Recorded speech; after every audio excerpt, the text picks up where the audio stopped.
우리가 문학 작품이나 음악 작품을 보면 크게 두 가지 흐름이 있다는 것을 발견하게 됩니다. 하나는 인간의 고뇌, 절망, 좌절, 죽음의 세계를 다루는 그런 작품들이 있어요. 그러나 또 하나는 인간의 희망, 기쁨, 감격들을 다루는 작품이 있는 것입니다. 그래요, 인생에는 양면성이 있습니다. 그 중에 어느 면을 보느냐가 중요하지요. 부정을 선택할 것이냐, 긍정을 선택할 것이냐, 그게 중요한 것입니다. 가끔씩 기차를 타고 여행을 할 때가 있어요.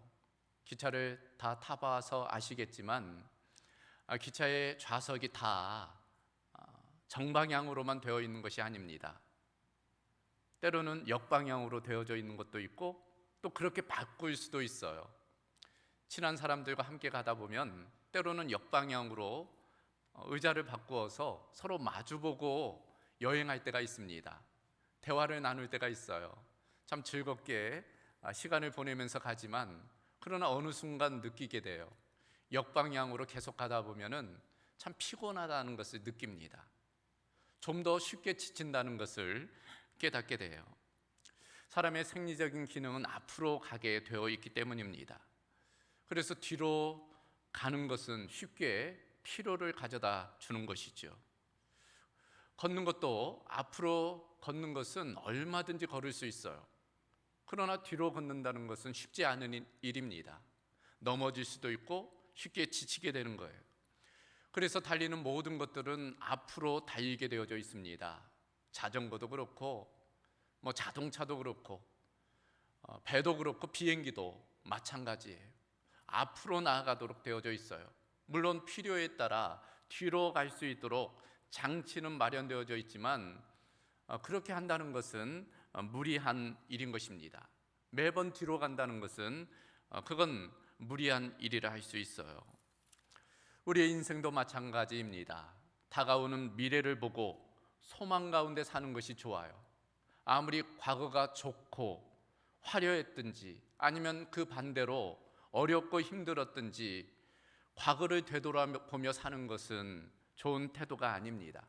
자연스러운 모습이 아니에요. 백밀러를 보며 운전하는 것은 안 되는 것이잖아요. 우리가 앞을 바라보며 나아가야 되는 것입니다. 그래서 성경 내용도 보면 고난도 있고 좌절도 있고 절망도 있지만 그러나 소망의 소리가 더욱 큰 것이지요. 십자가가 있지만 그 십자가도 부활의 소망을 향해 나아가게 되는 것입니다. 오늘 우리가 함께 읽은 성경은 예레미야 애가이지요. 애가라는 것은 슬픔의 노래라는 뜻을 가지고 있습니다. 선지자 예레미야의 슬픔의 노래라고 할 수 있어요. 실제로 오늘 본문의 배경은 그 유다가 멸망당한 상황이에요. 바벨론에 의해서 이 유다가 흔적도 없이 사라지게 됩니다. 성벽도 무너지고 성전도 회파되고 많은 유다 사람들이 포로로 끌려가게 된 그와 같은 상황이라 할 수 있습니다. 그런 상황 가운데 모두가 절망 가운데 있었어요. 아무런 희망 없이 살아가게 된 것입니다. 그런데 그 절망 가운데에서 한 사람은 소망을 붙드는 거예요. 소망을 바라보는 것입니다. 그가 바로 선지자 예레미야였습니다. 그래서 그는 절망 속에서 노래하고 있어요. 물론 그 내용 중에는 슬픔도 있고 애통도 있습니다. 그러나 그 슬픔과 애통 사이를 뚫고 지나가는 소망이 담겨져 있어요. 그래서 온통 슬픔으로 가득 찬 그 성 안에서 소망의 노래를 부르고 있는 것입니다. 그런 의미에서 오늘 설교의 제목은 소망의 노래예요. 어떻게 예레미야는 그 절망의 상황, 나라를 잃은 상황, 백성들이 고통 가운데 있는 그 상황 가운데에서도 소망을 노래할 수 있었는지 그 이유를, 그 원인을 우리가 함께 살펴보려는 것입니다. 오늘 세 가지를 함께 살펴볼 거예요. 누가 소망이 있는 사람인가? 어떻게 소망을 품을 수 있는가에 대해서 세 가지를 보겠습니다. 그 첫 번째는 회개하는 사람이 소망의 사람인 것입니다. 29절을 보면 그대의 입을 땅에 티끌에 댈지어다 혹시 소망이 있을지로다. 여기 본문에 따르면 입을 티끌에 대라 라고 되어져 있어요. 입을 티끌에 댄다는 것은 유대인의 회개 방법 중에 하나입니다. 실제로 이 유대인들은 회개할 때 옷을 찢잖아요. 그리고 재나 티끌에 앉아서 애통을 하는 것입니다. 그리고 허리를 굽혀 땅에 그 티끌에 입을 맞추는 그런 행위들을 했던 것입니다. 상징적인 의미가 있어요. 여러분, 옷을 찢는다는 것은 무엇을 상징할까요? 마음을 찢는다는 그런 의미가 있습니다. 재나 티끌을 뒤집어 쓴다는 것도 마찬가지예요. 자신이 그와 같은 존재라는 것, 무능한 존재라는 것, 연약한 존재라는 것을 인정하는 거예요. 스스로 자신을 낮추는 것입니다. 더불어 티끌을 입에 대는 것은 통회하고 자복한다는 그런 의미가 있습니다. 이 모든 행위가 하나님 앞에서의 회개를 상징합니다. 그런데 오늘 말씀에 의하면 바로 그와 같이 입에 티끌을 대는 사람이 오히려 소망이 있다라고 예레미야가 강조하고 있는 것입니다. 자신을 낮추고 회개할 때 그 사람이 비로소 소망을 붙들게 된다라는 의미인 것입니다. 여러분, 요나 선지자를 잘 알고 계시죠? 이 요나 선지자가 하나님이 니느웨에 가서 하나님의 말씀을 선포하라고 했는데 불순종하지요. 자기 뜻에 따라 다시스로 도망쳐 버립니다. 그때 하나님께서 큰 풍랑을 일으키고 결국 이 요나가 바다에 던져지게 돼요. 그때 큰 물고기가 요나를 덥석 먹어버립니다. 그 물고기 뱃속에서 요나는 사흘을 지나게 돼요. 그러면서 비로소 깨닫게 됩니다. 그 절망의 상황, 죽음의 상황에 이르게 되자 자신의 잘못이 무엇인지를 깨닫게 돼요. 그리고 그때 비로소 하나님께 부르짖게 되는 것입니다. 요나서 2장 2절을 보면 내가 스올의 뱃속에서 부르짖었더니 주께서 내 음성을 들으셨나이다. 그 물고기의 뱃속을 스올, 그러니까 죽음, 지옥, 그 뱃속이라고 표현하고 있어요. 절망을 의미하는 것입니다. 절망과 죽음의 상황 가운데 이 요나가 하나님을 찾게 된 거예요. 하나님께 부르짖게 된 것입니다. 어떻게 되었을까요? 우리가 다 알고 있다시피 하나님은 그 부르짖음을 들으시지요. 그리고 그 물고기 뱃속에서 나오도록 인도하세요. 다시 밝은 세상으로 나오게 된 것입니다. 회복이라 할 수 있지요. 여러분, 누가복음 15장을 보면 탕자의 이야기가 나옵니다. 아버지를 떠난 둘째 아들의 이야기 있죠. 우리가 너무나 잘 알고 있는 이야기입니다. 아버지의 유산을 모두 받아서 먼 타국으로 떠나게 되죠. 그곳에서 허랑방탕하게 됩니다. 모든 것을 다 잃어버려요. 건강도 잃고 친구도 잃고 지위도 잃고 자존감도 잃어요. 결국에는 돼지를 치는 신세가 됩니다. 그리고 돼지가 먹는 쥐염 열매를 먹는 그런 처량한 신세가 돼요. 그런 절망의 상황에 처하게 되자 비로소 이 둘째 아들이 아버지를 떠올려요. 아버지를 떠올립니다. 그리고 이렇게 고백을 하는 거죠. 이에 스스로 돌이켜 이르되 내 아버지에게는 양식이 풍족한 품꾼이 얼마나 많은가. 나는 여기서 주려 죽는구나. 내가 일어나 아버지께 가서 이르기를 아버지, 내가 하늘과 아버지께 죄를 지었사오니 지금부터는 아버지의 아들이라 일컬음을 감당하지 못하겠나이다. 나를 품꾼의 하나로 보소서 하리라 하고 이에 일어나서 아버지께로 돌아가니라. 이 둘째 아들이 절망의 자리에서 돌이켰다는 거예요. 그리고 일어나 아버지께로 돌아갔다라고 되어져 있어요. 결국 어떻게 되었을까요? 아버지는 이미 동구 밖에서 기다리는 거예요. 이제나 저제나 집 떠난 아들이 다시 돌아오기를 기다리는 것입니다. 그리고 저 먼 발치에 아들이 보이자 달려가는 거죠. 그리고 그 아들을 그 넓은 품에 안습니다. 여러분, 돼지를 치던 신세, 거짓 신세였어요. 그러니 얼마나 냄새가 많이 났겠습니까? 상한 데 투성이에요. 피고름이 낭자합니다. 그런데 아랑곳하지 않고 그 아들을 안고 입맞추지요. 그리고는 그 아들의 모든 것을 다시금 회복시켜줘요. 남루한 옷을 벗기고 새 옷을 입히고 손에는 가락지를, 발에는 신을 신깁니다.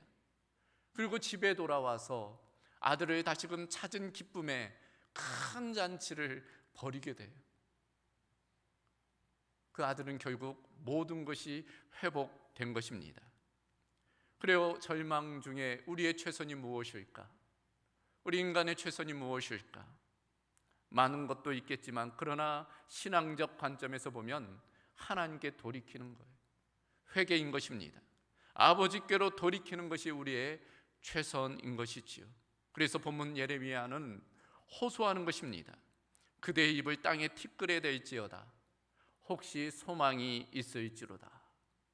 지금 비록 절망이지만, 지금 고난이지만, 그러나 그 입을 티끌에 대면, 회개하면 하나님이 소망을 주실 것이다.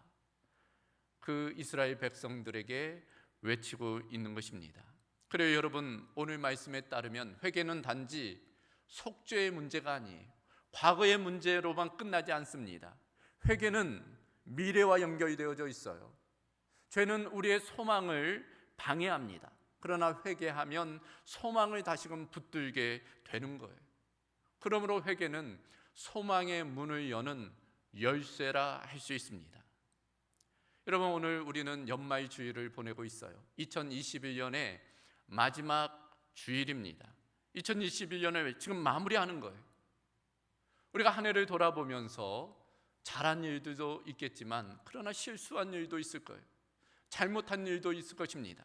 그것이 하나님께 대해서도 그렇고 또 사람에게 대해서도 그런 일들이 있을 거예요.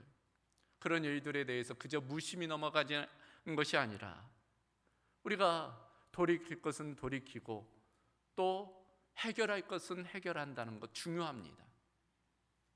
그것을 풀어낼 때 우리가 미래로 나아갈 수 있기 때문인 거예요. 그러므로 회개할 것은 회개하고 정리할 것은 정리하고 풀어낼 것은 풀어내는 시간으로 이 기간을 보내야 할 것입니다. 따라해 보겠습니까? 회개하는 사람에게 소망이 있습니다. 우리에게도 이런 소망이 있기를 주님의 이름으로 축원합니다. 두 번째로, 누가 소망이 있는 사람일까? 어떻게 소망을 품을 수 있을까?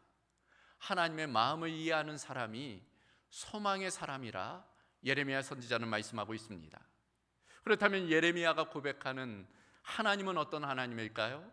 먼저 21절로부터 23절을 보면 이것을 내가 내 마음에 담아 두었더니 그것이 오히려 나의 소망이 되었사옴은 여호와의 인자와 긍휼이 무궁하심으로 우리가 진멸되지 아니함이니이다. 이것들이 아침마다 새로우니 주의 성실하심이 크시도소이다. 그러니까 이 예레미야의 소망의 근거는 하나님께 있다는 거예요. 그저 상황과 환경의 변화를 기대하기보다는 어떤 뛰어난 지도자의 지도력으로 이 문제가 해결되리라는 것을 기대하기보다는 혹은 어떤 우연의 결과로 상황이 개선될 것을 기대하기보다는 예레미야는 나의 소망은 하나님께 있다라고 지금 고백하는 거예요.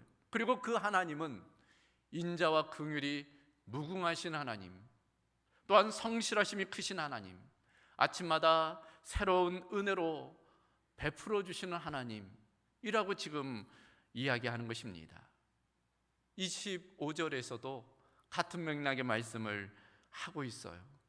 기다리는 자들에게나 구하는 영혼들에게 여호와는 선하시도다. 우리가 믿는 하나님은 어떤 하나님이신가? 선하신 하나님이라는 거예요. 그리고 그 선하신 하나님을 기다리는 자들에게 반드시 선을 베푸시는, 실망시키지 않으시는 하나님이시라는 것입니다. 그래서 예레미야가 내린 결론이 무엇일까요? 33절이에요. 33절 말씀 같이 보실까요?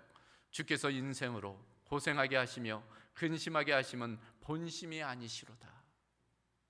지금 이스라엘 백성들이 고통 중에 있잖아요. 나라를 잃은 상황 가운데 있잖아요. 그러나 예레미야는 깨달은 거예요. 하나님의 성품이 어떠한지를 통해서 이것은 하나님의 본심이 아니라는 것, 깨달은 것입니다. 그래요, 하나님은 때때로 우리에게 근심을 주실 때가 있어요. 때때로 우리를 아프게 하실 때가 있습니다. 때때로 우리를 때리실 때가 있어요. 그러나 타유가 있다는 거지요. 그것은 하나님의 본심이 아니라는 거예요. 우리를 고생시키려고, 우리에게 근심케 하려고 하는 것이 아니라는 것입니다. 오히려 하나님의 우리를 향한 마음은 인자와 긍휼과 선하심이다. 그게 바로 예레미야의 고백인 것입니다. 여러분, 우리는 다 부모가 되어서 아는 거지요. 부모의 마음이 어떠한지, 자녀를 향한 마음이 무엇인지를 아는 것입니다. 부모라면 자녀를 사랑해, 자녀가 잘 되기를 원합니다. 그러나 때때로 자녀가 곁길로 나갈 때가 있어요. 그러면 어떻게 합니까? 그냥 내버려둬요? 그것은 사랑이 아니지요. 잘못된 길로 가고 있다면 바로 잡아주는 거예요. 그래서 훈계하지요. 이야기합니다. 그래도 말 듣지 않으면 그러면 매를 들 때가 있어요. 때리는 부모의 마음이 더 아픕니다. 그러나 자녀가 바른 길로 가야 되기 때문에 눈물을 머금고 매를 드는 거예요. 그런데 자녀가 그런 부모의 마음도 모르고 원한의 마음을 품는다거나 커서 복수하겠다, 그런 식으로 나온다면 그건 자녀의 옳은 태도가 아니지요. 부모가 되어보면 부모의 마음을 아는 것입니다. 우리 하나님도 마찬가지예요. 우리 하나님은 하늘 아버지이시잖아요. 우리를 향한 마음은 사랑이며 축복인 것입니다. 그래요, 원투가 있고 니드가 있어요. 원하는 것이 있고 필요한 것이 있습니다. 자녀들이 원하는 것을 이야기할 때가 있어요. 그걸 듣고 부모가 들어줄 때가 있습니다. 그러나 어떤 원하는 것은 들어줘서는 안 되는 것들이 있어요. 이를테면 어린아이가 맨날 사탕을 달라고 하고 초콜릿을 달라고 하면 어떻게 해요? 마냥 공급해주면 아이가 다 썩어요. 건강을 잃게 됩니다. 그러면 부모가 노라고 얘기하는 거죠. 때를 써도 들어주지 않는 거예요. 반면 아이에게 필요한 것들이 있잖아요. 운동도 해야 되고 공부도 해야 되고 병원에 가서 백신도 맞아야 되고, 아이는 싫다고 해요. 그러나 아이에게 필요하기 때문에 부모는 하는 것입니다. 하나님도 마찬가지. 하나님의 우리를 향한 마음도 같습니다. 때때로 우리 인생 가운데 어려움도 있고 힘든 일도 있지만, 그러나 필요하기 때문에 때때로 그런 일들을 허락하실 때가 있는 것입니다. 그래서 예레미야 선지자는 이런 결론에 다다르게 되는 거죠. 26절을 보면 사람이 여호와의 구원을 바라고 잠잠히 기다림이 좋도다.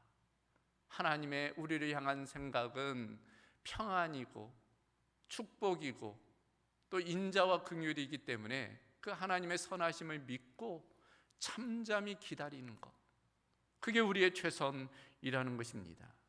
하나님의 마음을 이해한 선지자의 안심, 확신, 소망의 고백이라 할 수 있습니다. 그래요, 하나님의 본심을 이해하지 못하면, 조금만 어려운 일 당하면 하나님을 원망하죠. 하나님께 불평합니다. 하나님, 왜 저한테 이런 어려움을 주세요? 하나님에 대한 실망을 이야기합니다.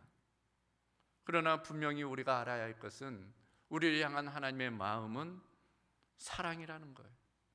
그것을 믿고 우리가 하나님을 신뢰해야 되는 것입니다. 예레미야 29장 11절에 예레미야 선지자가 분명히 이렇게 고백을 합니다. 하나님의 말씀이죠. 너희를 향한 나의 생각을 내가 아나니 평안이요 재앙이 아니니라. 너희에게 미래와 희망을 주는 것이니라. 우리를 향한 하나님의 마음인 것입니다.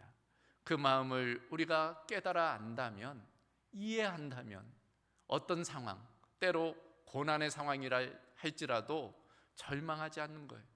소망을 붙드는 것입니다. 왜? 하나님을 붙들기 때문인 것이지요. 그런 측면에서 누가 소망의 사람인가? 하나님을 이해한 사람입니다. 따라해 보겠습니까? 하나님의 마음을 이해한 사람은 소망이 있습니다. 우리에게도 그런 은혜가 있기를 주님의 이름으로 소망합니다. 한 가지 더, 누가 소망의 사람인가? 어떻게 소망을 품을 수 있을까? 결국은 하나님의 은혜를 기대하는 사람입니다. 그래요, 오늘 예레미야가 고백하는 그 하나님은 은혜의 하나님이에요. 선하신 하나님입니다. 그렇다면 그 은혜는 어떤 특징이 있을까? 오늘 예레미야의 고백을 한번 살펴보십시다. 그 첫 번째는 하나님의 은혜는 무궁하다는 거예요. 여러분, 무궁하다는 뜻이 뭐예요?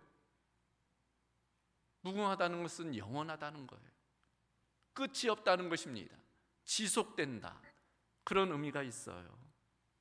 그래요, 잠깐 긍휼과 자비를 베풀 수 있어요. 우리도 은혜를 베풀 수 있습니다. 그러나 영원토록 한다는 것은 쉽지 않은 일이에요. 끝없이 한다는 것은 어려운 일입니다. 그것은 인간으로서는 불가능해요. 하나님만이 가능한 일입니다. 실제로 사람이 누구를 동정하거나 또 누구를 도와주는 것 할 수 있지만, 그러나 영원할 수는 없어요. 심지어 부부관계도 영원치 않습니다. 부모와 자녀 관계도 그래요. 그렇게 우정이 좋다는 친구 관계도 마찬가지입니다.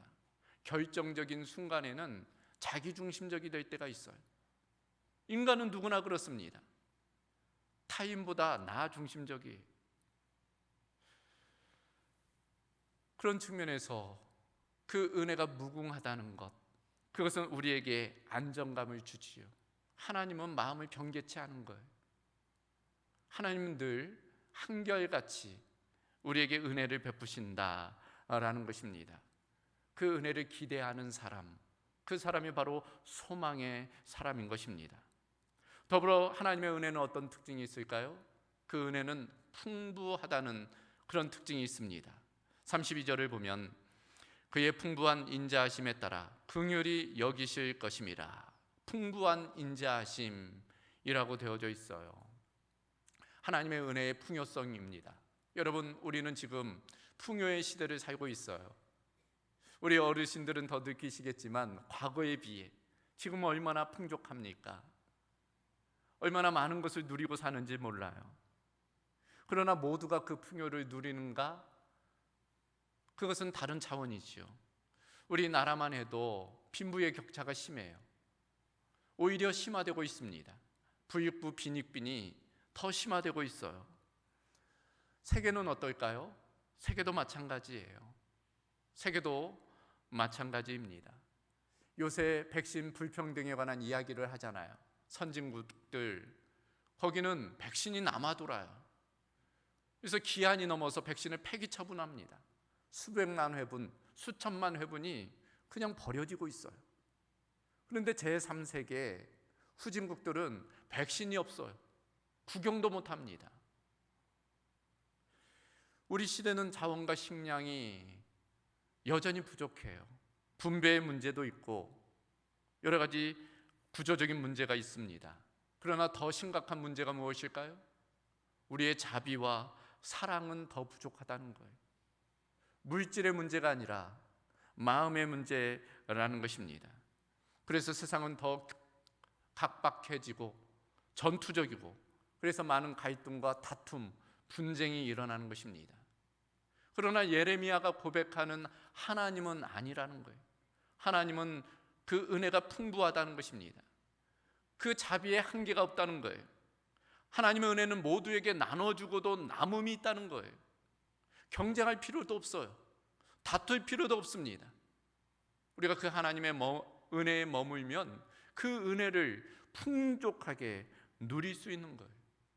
그러므로 그 은혜를 사모하며 기대하며 기다리는 자에게 소망이 있다. 지금 예레미야가 말씀하고 있는 것입니다. 한 가지 더, 하나님의 은혜는 어떤 특징이 있을까요? 하나님의 은혜는 늘 새롭다라는 특징이 있어요. 22절 23절을 보면 여호와의 인자와 긍휼이 무궁하심으로 우리가 진멸되지 아니함이니이다. 이것들이 아침마다 새로우니 주의 성실하심이 크시도소이다. 여기 보면 하나님의 인자와 긍휼이 아침마다 새롭다 라고 되어져 있어요. 이 아침마다 새롭다는 것이 어떤 의미일까요? 그 은혜가 시의적절하게 우리에게 내린다는 거예요. 아침마다 새롭게 내린다는 것입니다. 여러분, 만나를 보십시오. 이스라엘 백성 40년 광야 생활 동안 만나가 내렸어요. 아침마다 만나가 내렸습니다. 그러나 그 만나는 같은 만나가 아니에요. 날마다 새로운 만나로 그들을 먹이셨던 것입니다. 그들의 필요에 따라 가장 적당한 은혜를 내리신 것입니다. 여러분, 어려서 필요한 은혜가 있고 나이 들어서 필요한 은혜가 있어요. 가난한 자에게 필요한 은혜가 있고 부자에게 필요한 은혜가 있습니다. 건강한 사람에게 필요한 은혜가 있고 또 병든 사람에게 필요한 은혜가 있어요. 사람마다 달라요. 형편마다 다릅니다. 하나님은 천편일률적으로 똑같이 은혜를 내리시지 않는다는 거예요. 아침마다 새롭게 은혜를 내리신다는 것은 사람마다 각자에게 필요한 가장 적당한 은혜를 내리신다, 그런 의미가 있습니다. 어제의 은혜가 다르고 오늘의 은혜가 다르고 내일의 은혜가 달라요. 그런 은혜를 하나님께서 아침마다 내려주신다라는 것입니다. 여러분, 신명기 11장 14절을 보면 여호와께서 너희의 땅에 이른 비, 늦은 비를 적당한 때에 내리신다 라고 되어져 있어요. 여러분, 아무리 팔레스타인 건조한 땅이라고 해도 그 비가 아무 때나 내리면 안 되는 거예요. 이른 비가 필요할 때는 이른 비의 은혜가 필요한 것입니다. 늦은 비가 내려야 할 때 늦은 비의 은혜가 필요한 거예요. 때를 따라 돕는 은혜로 함께 하실 때 우리의 삶에 소망이 있는 것입니다. 이와 같이 하나님의 은혜는 무궁할 뿐 아니라 풍부할 뿐 아니라 가장 시적절하게 아침마다 새롭게 우리에게 임하시기 때문에 그 하나님의 은혜를 기대하는 사람에게는 소망이 있다라고 지금 예레미야가 말씀하고 있는 것입니다. 주의 인자는 끝이 없고 그의 자비는 무궁하며 아침마다 새롭고 늘 새로우니 주의 성실이 금이라. 성실하신 주님, 우리 함께 불러볼까요? 주의 인자는 끝이 없고 그의 자비는 무궁하며 아침마다 새롭고 늘 새로우니 주의 성실이 금이라. 성실하신 주님. 아멘. 우리 하나님의 인자와 그 성실하심은 무궁하며 풍부하며 아침마다 새로운 줄로 믿습니다. 올 한 해도 이와 같은 하나님의 무궁한 은혜, 그 풍부한 은혜, 아침마다 새로운 은혜로 살아온 줄로 믿습니다.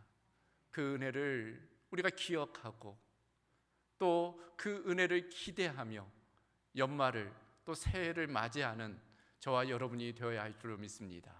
우리에게 은혜 베푸신 우리 하나님께 감사의 박수 올려드리겠습니다. 하나님 감사합니다. 오늘 말씀을 마무리하면서 제가 시 한 편을 좀 읽어드리려고 해요. 박노의 시인의 아직과 이미 사이라는 시입니다. 어목한 시절, 그러나 지금은 절망이지만 소망을 바라보는 그 시인의 마음이 오롯이 이 시 한편에 담겨져 있는데, 여러분 한번 이 시를 잘 들어보시기를 바랍니다. 아직과 이미 사이, 아직에 절망할 때 이미를 보아 문제 속에 들어있는 답안처럼, 겨울 속에 들어찬 해봄처럼 현실 속에 이미 와 있는 미래를, 아직 오지 않은 좋은 세상에 절망할 때 우리 속에 이미 와 있는 좋은 삶들을 보아 아직 피지 않은 꽃을 보기 위해선 먼저 허리 굽혀 흙과 뿌리를 보살피듯 우리 곁에 이미를 품고 길러야 해. 저 아득하고 먼 아직과 이미 사이를 하루하루 성실하게 몸으로 생활로 내가 먼저 좋은 세상을 살아내는 정말 닮고 싶은 좋은 사람, 푸른 희망의 사람이어야 해. 박노해 시인의 아직과 이미 사이라는 시입니다. 여러분, 코로나 상황, 모두가 위축되고 절망해 있는 상황이, 그러나 그 상황에서 언제까지 우리가 절망만 하고 있겠습니까? 오히려 소망을 바라봐야 돼요. 소망을 노래해야 됩니다. 하나님께 소망을 두고 믿음으로 나가야 할 것입니다. 지금은 한 해를 보내고 새로운 해를 준비하는 특별한 시기예요. 평범한 일상과는 다를 수밖에 없습니다. 변곡점이에요. 이 기간을 우리가 삶을 정비하고 새롭게 시작할 수 있는 기회로 삼아야 할 것입니다. 어렵고 힘든 시기를 보내고 있지만, 그러나 예레미야 선지자가 그 와중에 소망을 노래했듯 다른 누구와는 다르게 우리 그리스도인들은 소망을 바라보며 소망을 노래해야 할 줄로 믿습니다. 어떻게 그럴 수 있을까? 과거로부터 자유케 되는 거예요. 그 중심에는 회개가 있습니다. 하나님께 돌이키는 거예요. 그리고 우리를 향한 하나님의 마음을 이해하는 것입니다.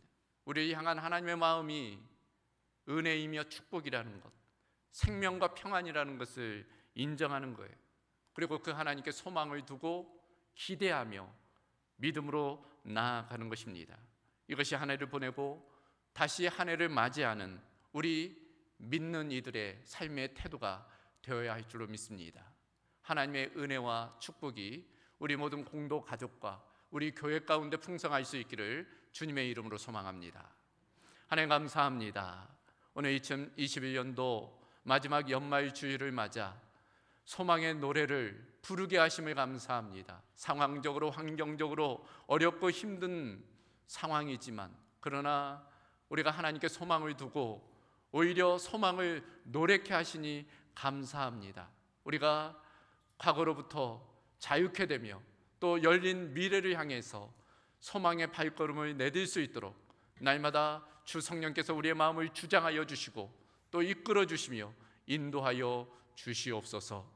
모든 것 주께 감사드리오며 우리 주 예수 그리스도의 이름으로 기도하옵나이다. 아멘.